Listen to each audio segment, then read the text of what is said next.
Sujet sensible, mais quels médicaments sont prescrits et conseillés dans le traitement de l'anxiété généralisée? Bon, si vous me suivez depuis longtemps, vous savez que moi, j'ai pas pris de médicaments personnellement, mais que dans certains cas, ça peut bien sûr aider à prendre du recul, baisser les symptômes et faire un traitement de fond. Le traitement de fond qui sera jamais le médicament, mais une TCC, une thérapie cognitive et comportementale. Je vous explique les effets des médicaments, ce qu'ils font exactement dans la chimie de votre cerveau et pourquoi ça peut fonctionner, mais pourquoi ça a ses limites. N'hésite pas à t'abonner si tu veux une vidéo par jour pour mieux comprendre ton cerveau, prendre soin de ta santé mentale et sortir de l'anxiété généralisée.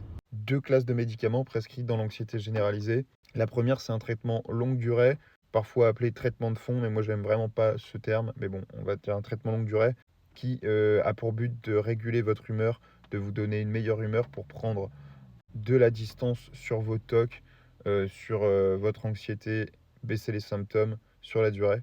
Cette première classe, c'est un antidépresseur qui va améliorer votre humeur, ISRS ou bien IRSNA, donc inhibiteur sélectif de recapture de la sérotonine ou inhibiteur sélectif de recapture de la sérotonine et de la noradrénaline. Globalement, ça fait quoi? Ça augmente de manière artificielle la sérotonine et la noradrénaline, des hormones responsables des neurotransmetteurs qui vont améliorer votre humeur dans le cerveau. Ça va augmenter leur disponibilité pour les récepteurs.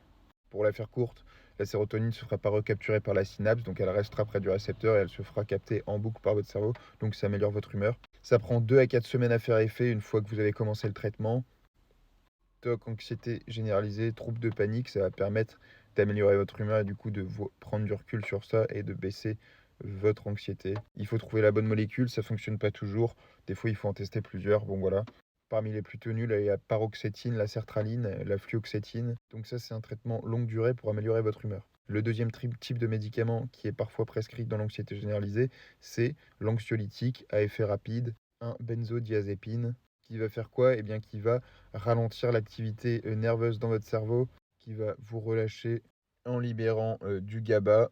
Parmi les plus connus, on a bien sûr l'aprazolam, comme le Xanax, le Lexomil, qui est du bromazépam, ou encore le Valium, un diazépam. Mais l'anxiolytique, il a une forte dépendance rapide, une accoutumance, et donc il est juste conseillé à usage exclusif quand il y a des grosses crises d'angoisse et rarement, sinon votre cerveau va s'y habituer, ça a pu faire effet et vous allez encore plus paniquer. Voilà, maintenant on va faire un petit point sur pour ou contre, à quoi ça sert. L'antidépresseur, si vous trouvez la bonne molécule, il va permettre d'améliorer votre humeur et de prendre du recul. Si en plus de ça, en parallèle, vous faites une TCC, ça peut être utile si vraiment vous êtes seul et que vous avez des niveaux d'angoisse trop élevés.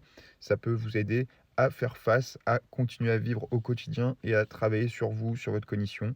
Voilà, si c'est pris tout seul, sans travail sur soi, ça va pas être très utile, mais bon, en tout cas, ça va pas à long terme modifier